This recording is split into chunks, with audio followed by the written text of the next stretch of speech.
Olá pessoal, tudo bem com vocês? Eu sou a professora Miriam, estamos aqui de volta para a nossa terceira parte do estudo das classes de palavras.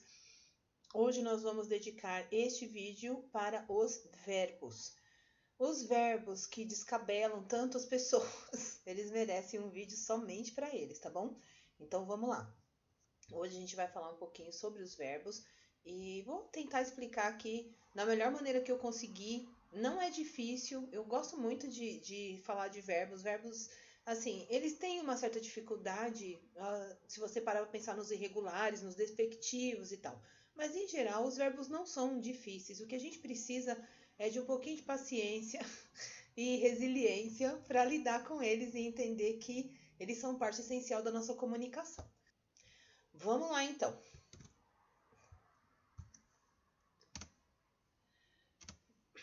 Essa é a última classe de palavra variável que nós vamos estudar. Então, a gente vai hoje pensar um pouquinho nos verbos, ok? Então, nós vamos pensar aqui primeiro na definição. Não sei por que essa minha apresentação ela dá uns saltos. Peço desculpas. Vamos lá. Então, a primeira coisa, vamos entender o que é um verbo, né, gente? Os verbos são palavras que indicam acontecimentos representados no tempo como uma ação, um estado, um processo ou um fenômeno. Um fenômeno da natureza, tá? Flexionam-se em. Então, o verbo é uma classe de palavra variável. Por quê? Porque se flexiona. Só que diferente dos substantivos, adjetivos, artigos e pronomes, ele não se flexiona em gênero e número e grau, ou em gênero e número. Ele vai se flexionar diferente, tá bom? Então, os verbos se flexionam em número, pessoa, modo, tempo e voz. Então, essas são as flexões dos verbos, tá bem? Quando eu falo de número, é singular e plural, porém, o plural aqui não é feito com S, como a gente está acostumado a fazer nos substantivos, artigos, adjetivos e pronomes, certo? O plural aqui é feito pela desinência verbal, que é diferente. Eu vou mostrar para vocês já já. Eu sei que vocês já sabem disso, a gente só tá, né, revisitando. Às vezes eu tô aqui gravando o vídeo e eu fico pensando, meu Deus, Miriam, você está conversando com pessoas que já sabem, é só uma revisão. Peço desculpas, tá, gente? É meu hábito de achar que eu tô explicando pela primeira vez para os meus alunos. Bom, vamos lá. As orações e os períodos, então, desenvolvem-se em torno de um verbo. O verbo é a parte principal da nossa comunicação. Nós podemos nos comunicar por frases? Uma comunicação bem limitada, né? Bom dia, boa tarde, boa noite. E aí, beleza? Tudo bem? Mas passou disso, eu vou precisar de verbo. Não tem como eu fazer uma comunicação elaborada sem verbos, tá bem? Então a gente precisa dos verbos, precisa muito e precisa entendê-los para que a gente use os verbos corretamente. Os verbos então têm a seguinte estrutura. Então a gente tem o radical, que é essa parte que não muda, tá? O radical é a parte fixa das palavras, não só dos verbos. Nos substantivos, quando você está estudando o substantivo primitivo e derivado, você vai ver que o derivado ele mantém o radical, a parte principal da palavra, e muda só o finalzinho ou muda o começo, no caso dos substantivos, né? Aqueles derivados por prefixo, por sufixo, né? Lembram disso? Então a gente sabe que o radical é mantido. Nos verbos acontece a mesma coisa. A gente tem que pensar que o radical dos verbos ele será mantido. O que vai mudar é o final, são as desinências. O que vem depois desse radical é que muda. Então vamos pensar que radical é a parte imutável, é a parte fixa da palavra, tá bom? Então lá, exemplo: estudar, compreender e sorrir, certo? Sabemos que a partir daí nós temos outras palavras que mantêm o mesmo radical e mudam o final, ok? A segunda parte é a vogal temática. A vogal temática é essa vogal que vem logo depois do radical.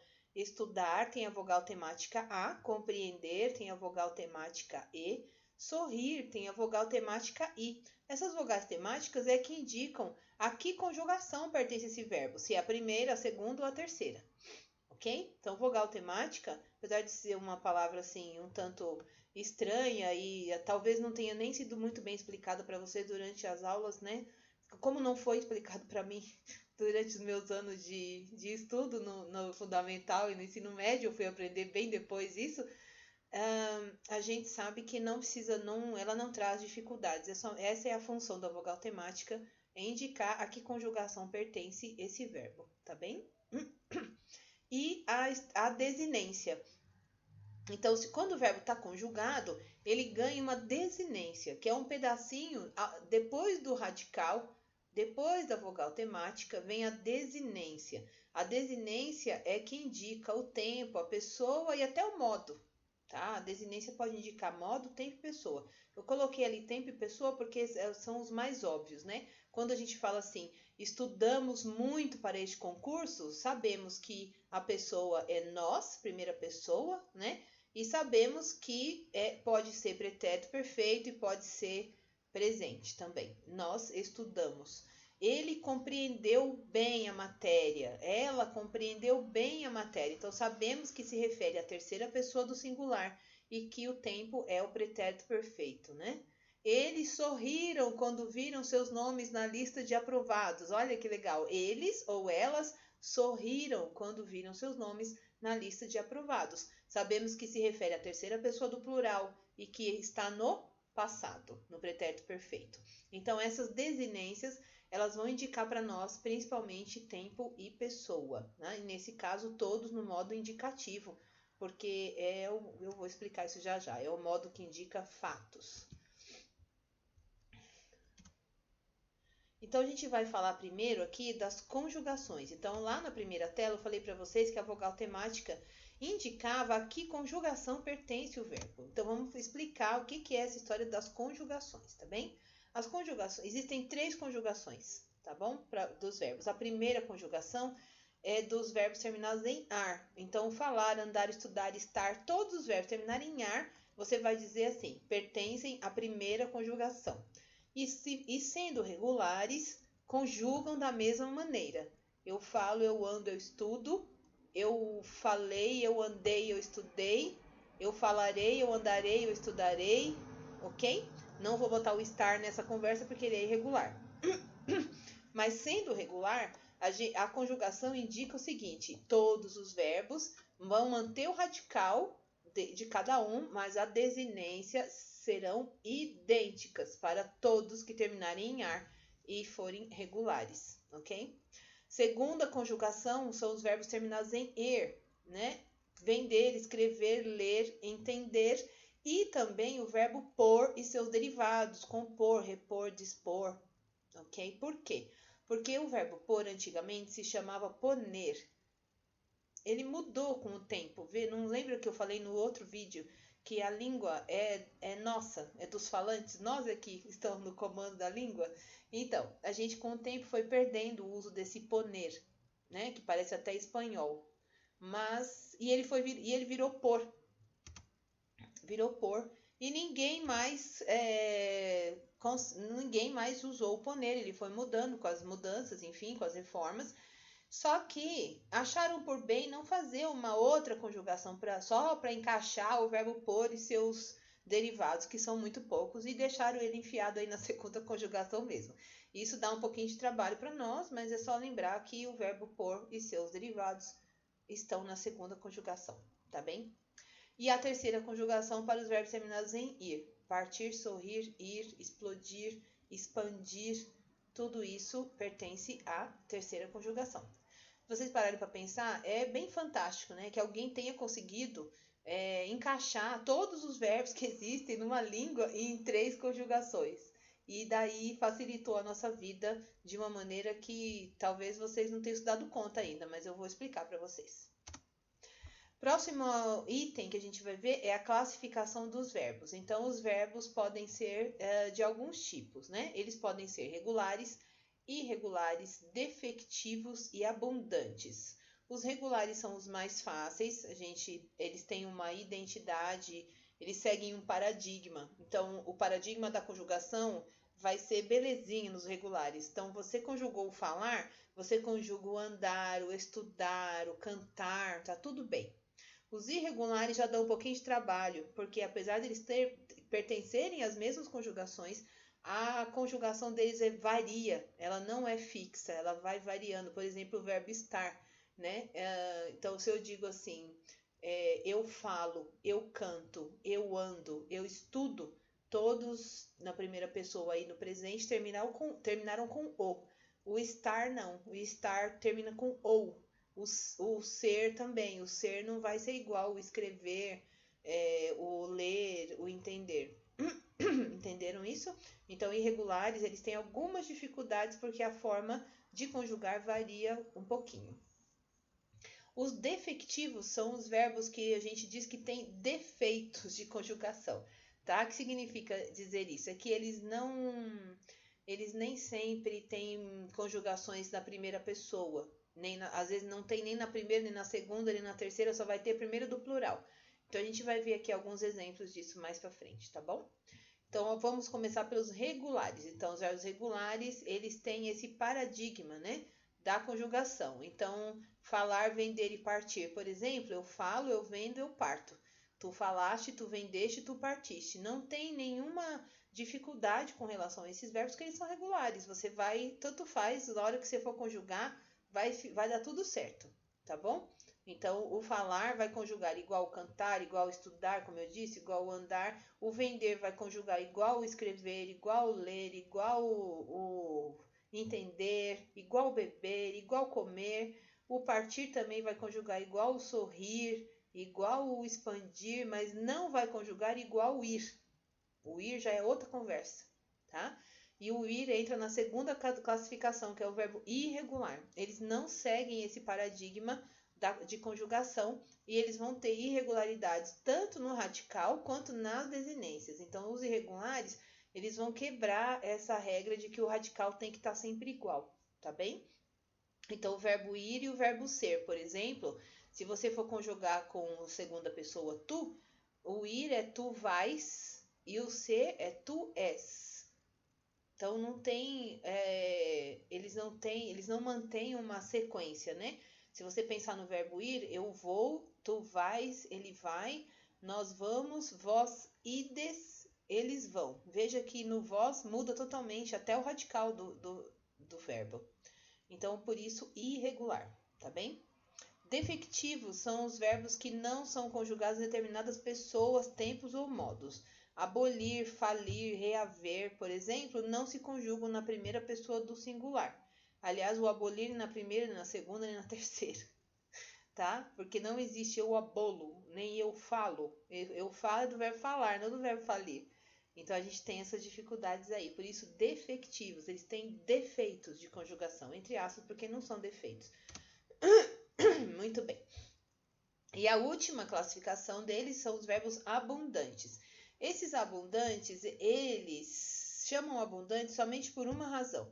Quando você vai conjugá-los, por exemplo, no particípio, você vai usar junto com o verbo auxiliar, vai usar na voz passiva, você vai perceber que eles têm duas formas, pelo menos, para serem usadas. Por exemplo, o verbo ganhar, eu posso dizer tanto eu havia ganhado, né? Eu havia ganhado a aposta, como eu havia ganho a aposta. No verbo imprimir, eu posso tanto dizer eu havia impresso, quanto eu havia imprimido os folhetos. Então, tem gente que fica corrigindo as pessoas quando a pessoa fala imprimido, mas não é para corrigir, tá, gente? Porque é um verbo abundante, ele pode ser usado das duas formas, ok? Vamos lá. Terceira informação que vocês precisam relembrar sobre os verbos é que os verbos têm formas nominais. Que isso? É o que o nome diz, formas nominais. Eles podem assumir papel de nomes, tá? De substantivos. Então, olha só. No infinitivo é o verbo sem conjugar. Então, estudar, ler, partir, pôr são formas nominais. Então, essa é uma forma nominal. Infinitivo, uma forma nominal. É quando o verbo não está conjugado. Eu costumo dizer que é o nome do verbo. O nome do verbo é estudar. Agora, conjugue.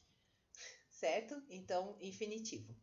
O particípio é quando a gente tem o verbo usado com auxiliar. Então, na verdade, o verbo aí na oração é o haver. O haver é o verbo auxiliar. O verbo que vem na frente aqui no caso havia estudado, havia lido, havia posto, havia partido, ele assume uma característica de um nome, né, de um substantivo, de um adjetivo, tá bom? Mas é por isso que diz que é uma forma nominal. Continua sendo um verbo, ok? É só a forma dele que é nominal. E o gerúndio, finalmente, nosso amigo gerúndio, que é o verbo indicando aquela ação contínua, que pode ser no presente ou no passado, gente, jamais no futuro, hein? No futuro é um vício de linguagem, chama gerundismo. Então, nunca digam eu estarei fazendo, estaremos apresentando, isso não existe, tá? Agora você pode dizer estamos chegando, estamos estudando, fulano estava estudando quando a campainha tocou, né? Ficou lendo até tarde para estudar melhor, para compreender melhor os conteúdos, né? Ele não estava compreendendo muito bem, mas foi levando assim mesmo. Mas não pode dizer no futuro, tá? No futuro vira o vício de linguagem, que é o gerundismo, que todo mundo exorciza quando escuta, tá bem? Então não cometam este erro, porque isso pode cair em concurso. O gerundismo é um problema. Muito bem, então, para resumir aqui a nossa flexão dos verbos, os verbos são flexionados em número, singular ou plural, pessoa, primeira, segunda ou terceira, tempo, presente, pretérito e futuro, resumidamente, né? Sabemos que tem outros, modo, indicativo, subjuntivo e imperativo, então nós temos esses 3 modos na nossa língua, e voz, ativa, passiva ou reflexiva. E agora a gente vai pensar um pouquinho sobre cada um desses itens, dessas flexões. Então, fiz umas tabelinhas para vocês aqui para ver se ajuda, se melhora na compreensão, tá bom? Então, vamos lá. Primeira coisa, a gente vai pensar na flexão de número e pessoa. Então, número, sempre pensar em singular e plural, né? E aí, relacionar com a pessoa. Nós temos 3 pessoas do singular e temos 3 pessoas do plural. Então, eu, tu, ele ou ela, primeira, segunda e terceira pessoa do singular. Plural, primeira, segunda ou terceira. Nós, vós, eles ou elas, primeira, segunda ou terceira. Tá? Então, não existem 6 pessoas na língua, existem só 3. 3 do singular. Podem reparar que nós é o plural de eu, vós é o plural de tu, eles e elas é o plural de ele e ela, certo? Então, quando a gente fala em flexão de número e pessoa, é a isso que a gente está se referindo, tá bom? É primeira, segunda e terceira pessoa do singular e do plural. Os verbos também podem se flexionar em modo e tempo. Então, a gente vai pensar aqui nos modos, olha só. Cada modo tem a sua característica, os seus tempos. Então, nós vamos pensar neles um pouquinho. O modo indicativo é aquele modo que indica fatos, certezas que já aconteceram, ou que acontecem, ou que vão acontecer, ok? Nós temos 6 tempos verbais nesse modo: o presente, o pretérito perfeito, o pretérito imperfeito, o mais que perfeito e 2 futuros, o futuro do presente e o futuro do pretérito. Então, quando vocês tiverem dúvidas, vocês coloquem a seguinte característica nos tempos. Ó, presente é hoje, eu estudo, tu estudas, ele estuda. Hoje, eu estudo para o concurso, ok? O pretérito perfeito é aquele que começou no passado e foi concluído. Ontem, eu estudei para o concurso. Hoje, estou descansando. Ontem, estudei, tá bom? Ontem, estudamos. O pretérito imperfeito é aquele que indica um hábito. Então, antigamente eu estudava muito mais, eu tinha mais tempo, estudava mais. Estudava é o pretérito imperfeito, por quê? Porque indica um hábito, não foi uma ação que você fez e concluiu uma vez no passado, você fazia com frequência. O pretérito mais que perfeito é aquele famoso tempo usado nas literaturas do século XIX.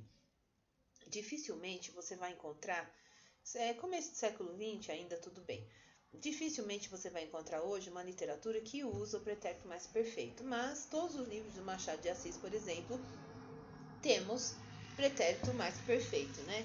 Então, eu estava aqui olhando um livro esses dias, então tinha algumas questões aqui, algumas frases que eu ficava pensando, né? Hoje em dia as pessoas não sabem mais né, ou quando lê, encontram um pretérito mais perfeito, ficam atrapalhados. Então, como que você vai fazer para você se lembrar desse mais perfeito? É aquele famoso tempo terminado em era, ira. Por exemplo, estudara muito na época da juventude, ok? É o passado antes de um passado. O mais que perfeito é como se eu tivesse encontrado uma pessoa ontem e comecei a contar uma história para ela que me aconteceu recentemente e ela lembrou de uma que nos aconteceu na infância. Então, o mais que perfeito é esse pretérito lá de trás. A diferença, o que acontece, gente, é que as pessoas pararam de usar. Então, fica difícil para a gente identificar, tá? Mas você poderia dizer uma coisa assim, por exemplo, olha, ontem encontrei Joana no shopping e ela me contou que se lembrou de algo que acontecera conosco quando éramos crianças. Entende? Então, eu encontrei uma pessoa ontem que me contou uma história que acontecera. Então, esse é o tal do pretérito mais que perfeito. Ele é lindo, fica super bonito no texto, eu acho. Mas eu não vou mentir, ninguém sabe usar mais. O futuro do presente é aquele futuro que vai acontecer. Amanhã iremos trabalhar, ok? Passaremos no concurso, porque estamos estudando bastante. Passaremos, futuro do presente.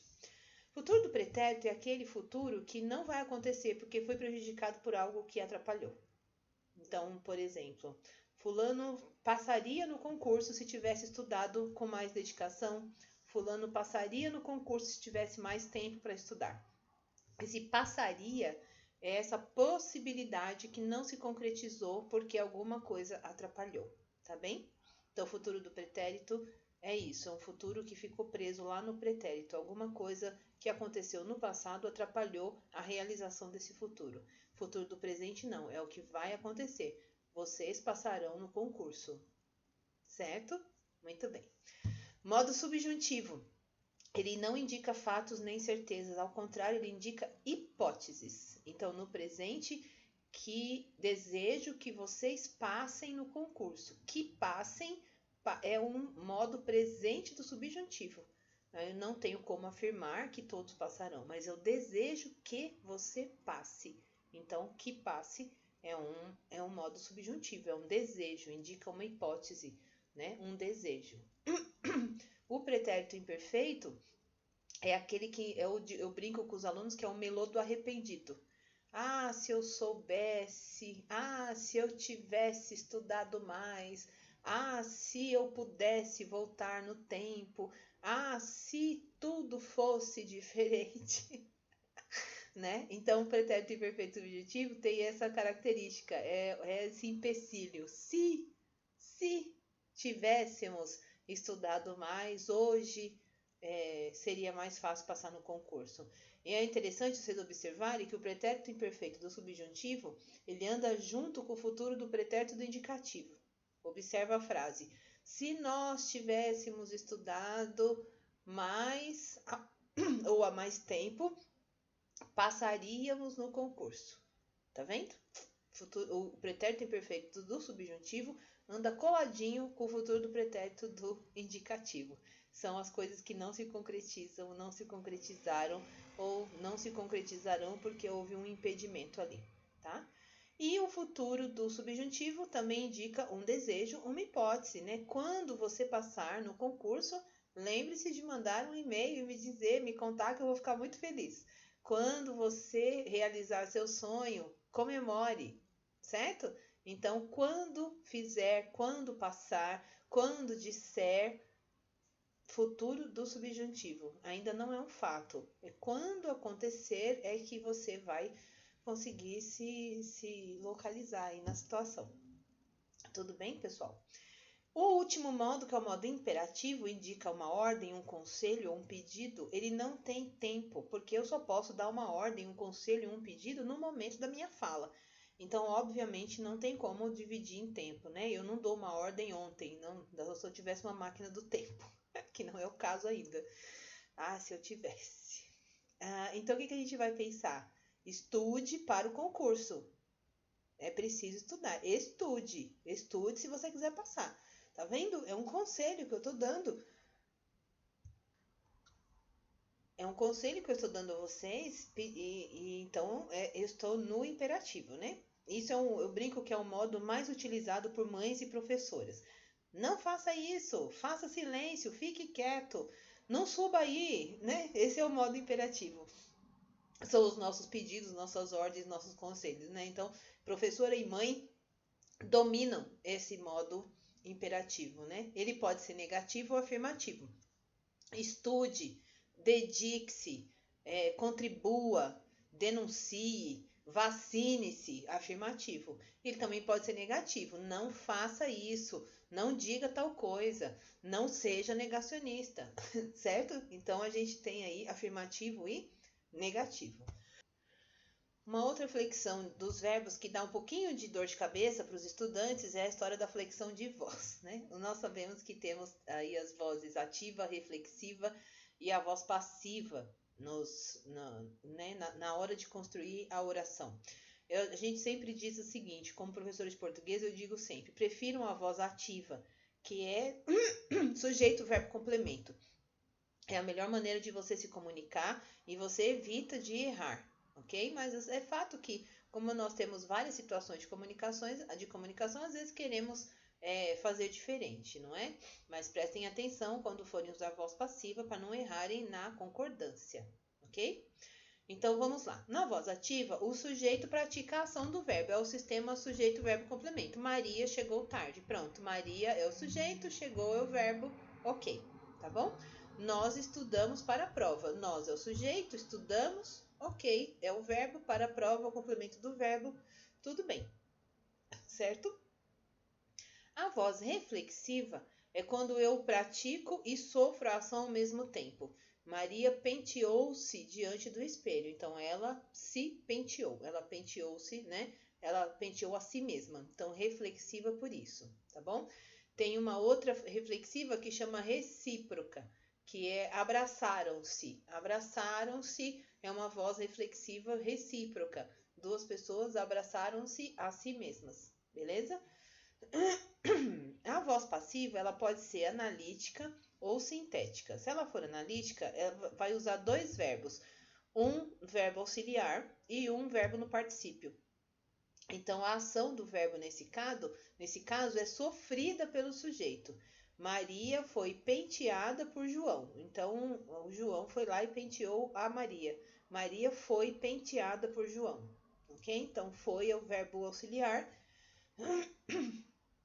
Pentear é o verbo que está no particípio. Então, voz passiva analítica. Cuidado que quando tem plural, muitas vezes as pessoas se atrapalham, né? Então, os alunos foram presenteados com ovos de Páscoa, certo? Então, cuidado aí, quando for para o plural, você tem que colocar tudo no plural, tudo bem? E a voz passiva sintética é aquela que você usa com a partícula C, certo? Então, sem verbo auxiliar. Cuidado para não confundir com o sujeito indeterminado, tá bem? O sujeito determinado sempre vem seguido de preposição. Neste caso, não vem. A ação do verbo é sofrida pelo sujeito sem o verbo auxiliar. Então, olha só, vendem-se casas, alugam-se casas. Por isso que não pode dizer vende-se casas, porque é uma voz passiva. Casas são vendidas. Alugam-se casas, casas são alugadas. Então, se é plural, o verbo tem que ir para o plural, tá bom? Se fosse uma só, vende-se casa, aluga-se casa. Casa é alugada, casa é vendida. Cuidado com as flexões de plural, porque isso pode dar trabalho para vocês e depois vocês não vão se atrapalhar aí, tá certo? Muito bem. Então, agora nós começamos aqui a nossa série de questões para o concurso. Então, eu vou começar com essa questão aqui, que é a seguinte, analisando bem simples, tá bom? Depois a gente vai mostrar umas um pouquinho mais complexas. Analisando a conjugação verbal, marque a alternativa que apresenta, respectivamente, verbos da primeira, segunda e terceira conjugação. Atenção para a palavra respectivamente, que quer dizer nesta ordem. Essas questões de concurso, quando usam a palavra respectivamente, muitos alunos não se lembram o que significa. e aí ficam atrapalhados, tá bom? Respectivamente significa nesta ordem, primeira, segunda e terceira conjugação. Então, vocês vão observar, lembrando a primeira conjugação, os verbos terminados em ar, a segunda, os verbos terminados em er, e a terceira, os verbos terminados em ir. Então, a única possibilidade aqui é a letra A, tá certo? Amar, descrever e divertir. Por quê? Porque os outros todos estão repetindo, né? Trabalhar e estudar primeira, conservar também, compor, conhecer segunda e terceira, desiludir, partir é terceira, obedecer e querer segunda. Então não tem muita lógica a gente achar que é diferente, tá bom? Então letra A, amar, terminou com ar, descrever com er, divertir com ir. Belezinha? Vamos para o próximo. Esse aqui é um pouquinho mais complexo. Então, lá tem um decreto. Acreditem, não é piada, isso é verdade. Existe um decreto de 2007 que tem como caput a seguinte explicação. Demite o gerúndio do Distrito Federal e dá outras providências. Ai, gente, nossos legisladores, que maravilha. O governador do Distrito Federal, no uso das atribuições que lhe confere o artigo 100, incisos 7 e 26 da Lei Orgânica do Distrito Federal, decreta, artigo 1º, fica demitido o gerúndio de todos os órgãos do governo do Distrito Federal. Artigo 2º, fica proibido, a partir desta data, o uso do gerúndio para desculpa de ineficiência. Artigo 3º, este decreto entra em vigor na data de sua publicação. Artigo 4º, revogam-se as disposições em contrário. Brasília, 28 de setembro de 2007, 119º ano da República e 48º de Brasília. Disponível, tá lá o site, né? Enfim, eu não fui verificar, mas é incrível que isso seja verdade. Muito bem. Esse decreto pauta-se na ideia de que o uso do gerúndio como desculpa para ineficiência indica o quê? A conclusão de uma ação? Sabemos que não, né? Porque o gerúndio não indica a conclusão de ação. Repetição de uma prática? Também não sei se indica repetição, né? Não é bem isso que indica o gerúndio. Na letra E, transferência de responsabilidade? Na letra B, realização de um evento, ou na letra D, continuidade de um processo. Eu quero que vocês parem para pensar aqui comigo o seguinte, para o fulano ter demitido o gerúndio, deve ser porque ele deve ter recebido várias vezes respostas como estamos analisando, estamos pesquisando, estamos buscando, estamos investigando, estamos desenvolvendo, estamos nos reunindo, esse gerúndio, ele indica normalmente, né, a continuidade de um processo. Então, a resposta correta aqui é a letra D, continuidade de um processo, ok? Então, prestem bem atenção como que o gerúndio, ele é uma mera conjugação verbal, mas em alguns momentos ele é tratado como uma desculpa para a ineficiência. E, de fato, não dá para a gente negar que quando alguém diz, estamos providenciando, não está providenciando nada, né? Porque ou você providencia ou você não providencia. Estamos providenciando não significa absolutamente nada. Se a pessoa responde isso para mim, eu fico bem chateada e entendo que ela não vai fazer, né? Não sei vocês. O que vocês acham? Pensem aí. A outra questão que eu trouxe para vocês hoje é essa aqui. Essa aqui caiu no Enem. Então é assim, ó. Tem uma imagem, né? Então acho que dá para vocês lerem aí. E a imagem são 3 mulheres imitando aqueles 3 macaquinhos, né? Que aparecem, eu não vejo, não falo, não escuto. Não sei se vocês já viram, já devem ter visto, porque eles são bem famosos por aí, né? Então, é a campanha permanente pelo fim da violência contra as mulheres. Então, tá escrito lá assim, se você foi vítima de assédio, rompa o silêncio, denuncie. E a pergunta aqui é a seguinte, nesse texto, busca-se convencer o leitor a mudar seu comportamento por meio da associação de verbos no modo imperativo. Então, aqui, primeira coisa, você tem que identificar quais são os verbos no modo imperativo, né? quais são os que estão dando conselhos aí, ou até ordens, né? Rompa o silêncio. Então, rompa é o primeiro verbo, o verbo romper. Rompa o silêncio. E o segundo é denuncie, certo? E eles estão associando esses dois verbos no imperativo, quer dizer, como se fosse uma ordem, ou um pedido, ou um conselho, com o quê? Com a indicação de diversos canais de atendimento, e essa questão ela pode deixar a gente confusa, viu? Então, quero que vocês prestem bem atenção qual que é a lógica disso aqui. Então, como é que se associa os verbos no modo imperativo? A indicação de diversos canais de atendimento, a primeira coisa que a gente quer fazer é marcar essa A. Mas vamos ler as outras, tá bom? A divulgação do Centro de Defesa da Mulher, a informação sobre a duração da campanha, a apresentação dos diversos apoiadores ou a utilização da imagem das 3 mulheres.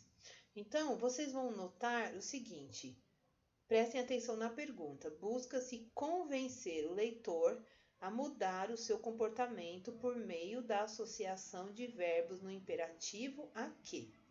Então, a gente poderia achar que é a indicação de diversos canais de atendimento, mas aí eu quero que vocês observem a postura das mulheres nessa imagem. Tá vendo que uma tá dizendo não vejo, a outra tá dizendo não falo e a outra tá dizendo não sei de nada, não escuto? Quando você põe 3 mulheres com essas posições na imagem, você está dizendo o quê? Que as mulheres estão embora estejam passando por isso, não estão denunciando. Essas mulheres estão fingindo que não viram, não querem falar, ou então fingindo que não estão escutando, certo?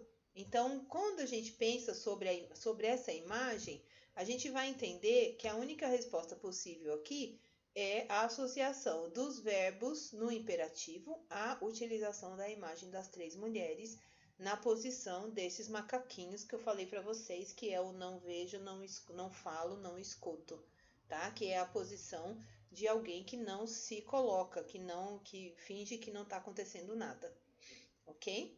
Então, eu nem acho que seja uma campanha feliz, tá? Na minha opinião, não tem a ver com a questão, mas aqui vem uma coisa importante, não discutam com as questões, tá bom? Cuidado com isso.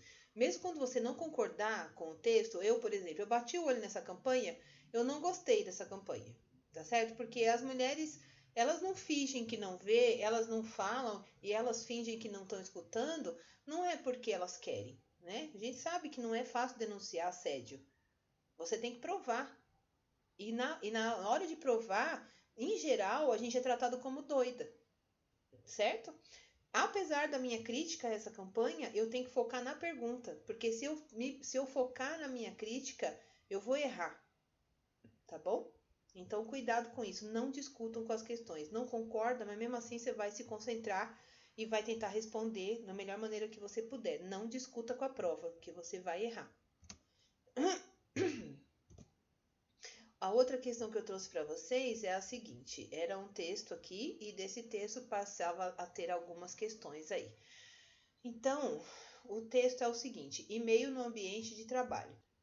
Então, vou ler para vocês. TC, consultor e palestrante de assuntos ligados ao mercado de trabalho, alerta que a objetividade, a organização da mensagem, sua coerência e ortografia são pontos de atenção fundamentais para uma comunicação virtual eficaz.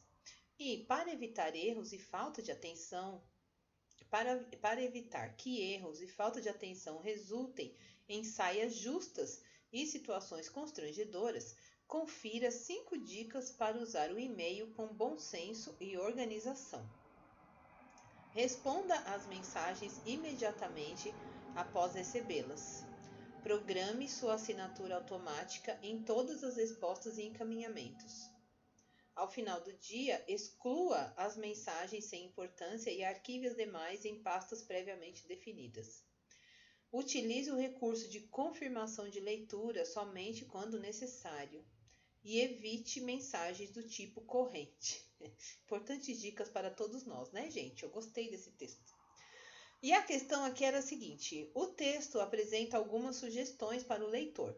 Esse caráter instrucional, olha uma palavrinha que tenta te pegar, né? Mas não vai conseguir.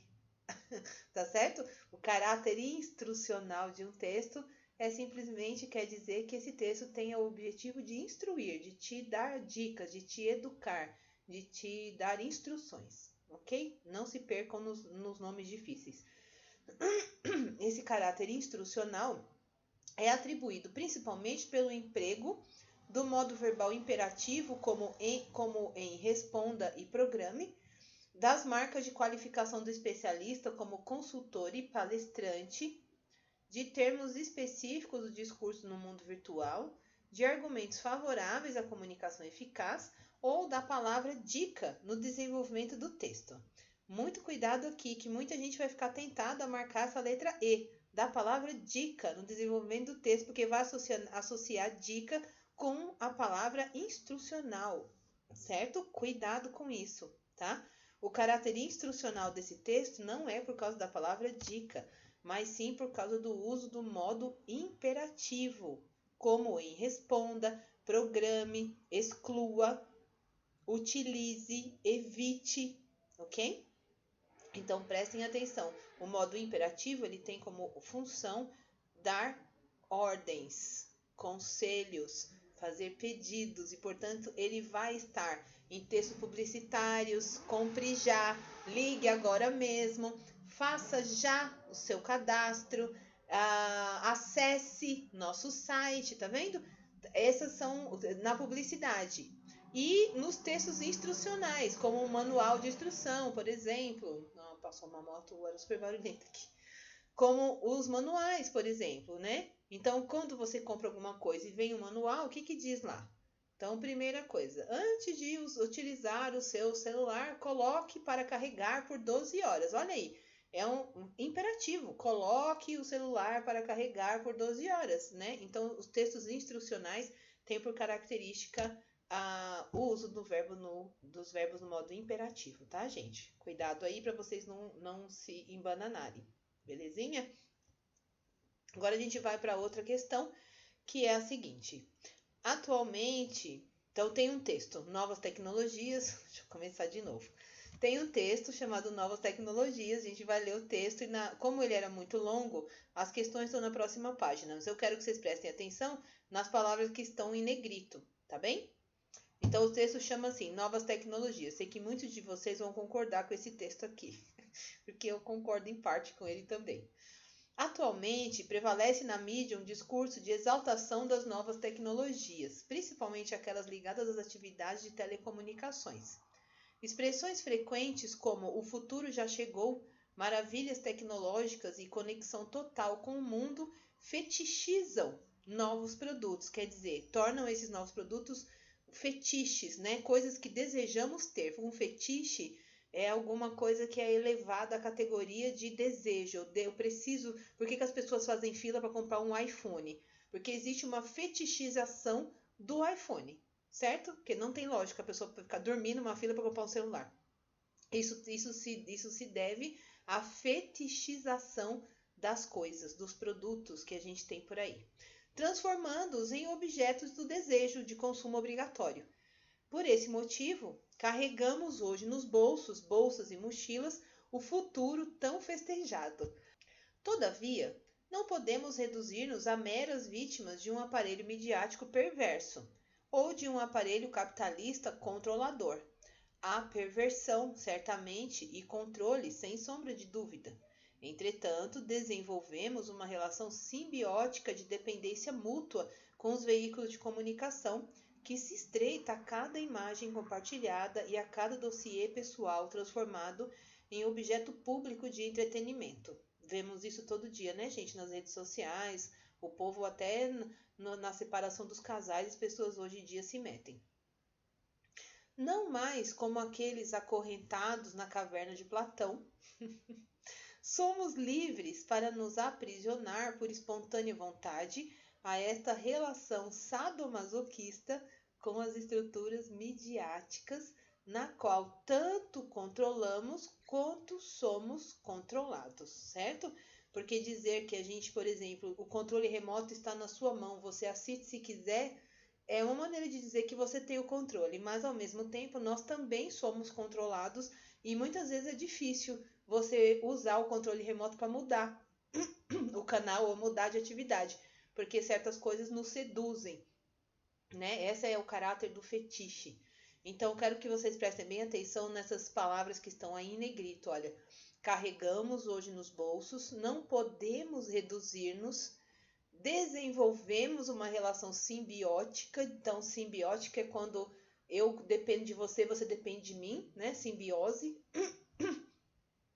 Somos livres para nos aprisionar por espontânea vontade e controlamos, tanto controlamos quanto somos controlados. Então, carregamos, podemos, desenvolvemos, somos e controlamos.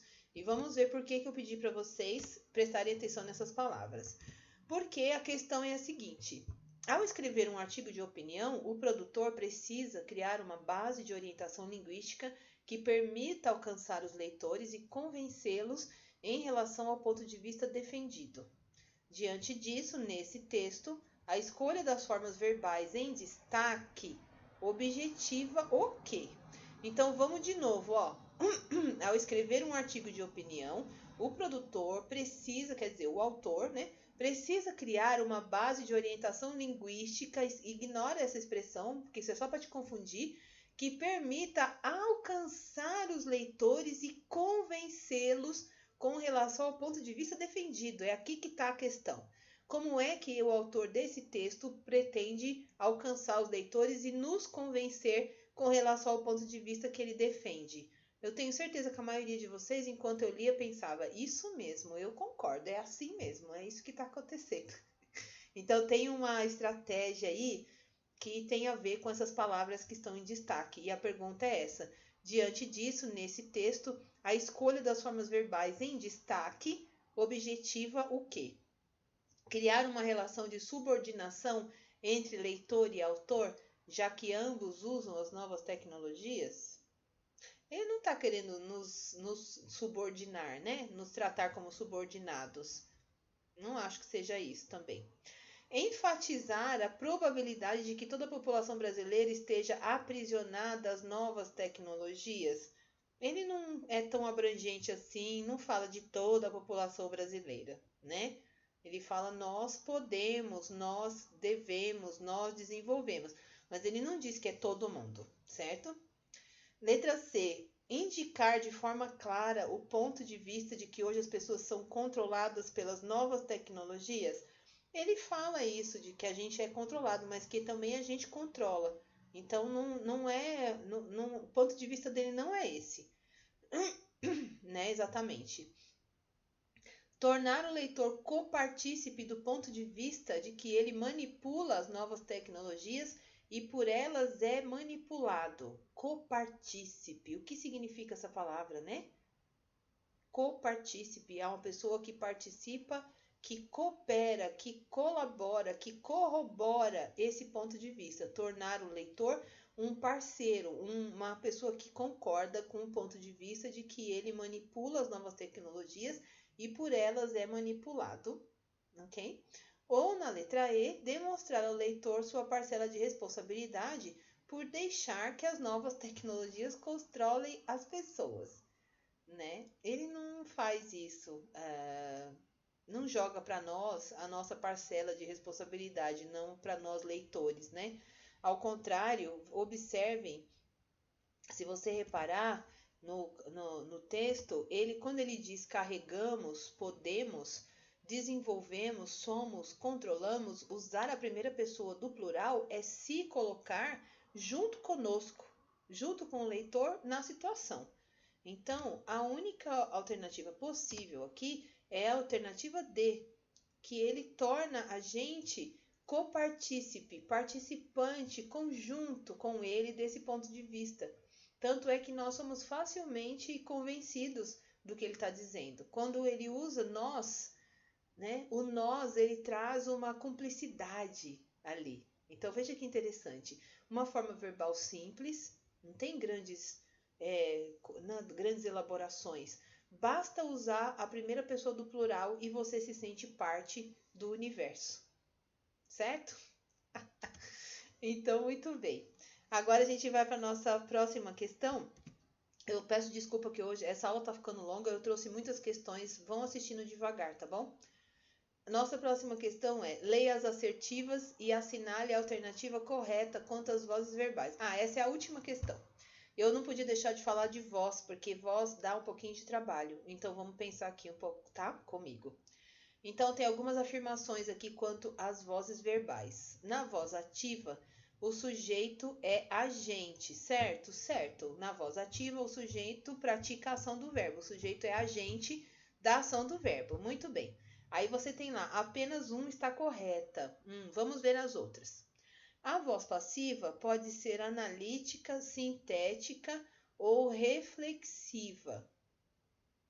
Então, a voz passiva pode ser analítica ou sintética. A voz passiva não é reflexiva. A voz reflexiva é voz reflexiva. Voz passiva é voz passiva. Então, a 2 está errada. Então, a letra B não pode ser, certo? Porque a 1 e a 2 estão no mesmo balaio ali. Então, a B está fora já. 3. Em aspirou-se a casa toda, tem-se voz ativa. Não, não tem-se voz ativa, porque aspirou-se é uma voz passiva sintética. A casa toda foi aspirada. Aspirou-se a casa toda. Então, não tem-se voz ativa. O 3 também está incorreta, certo? Então, a C também está fora. Apenas 3 e 4 estão incorretas, ok? Então, vamos lá. Vamos ver a 4. Em nos encontraremos amanhã no lugar de sempre, tem-se voz reflexiva recíproca. Muito bem, nos encontraremos, voz reflexiva recíproca, porque nós nos encontraremos, eu e você, certo? Então a 1 e a 4 estão corretas. Como não tem essa opção, o que a gente vai marcar aqui, né? Não tem a opção de 1 e 4 estão corretas. Então o que você tem que marcar? Apenas 2 e 3 estão incorretas. Cuidado com isso, que isso é uma pegadinha. Às vezes você fica procurando uma alternativa que vai dizer para você quais são as corretas e você não tem. E tá falando de outro jeito aqui. Tudo bem? Bom, pessoal, por hoje era só. Eu peço desculpas que essa aula ficou muito longa, mas verbos, infelizmente, dão muito trabalho mesmo, tá? Bons estudos para vocês. A gente se vê nas próximas aulas. Vocês vão me ver ainda por um bocado de tempo, que eu tenho ainda muitos assuntos para tratar com vocês, tá bom? Um beijo.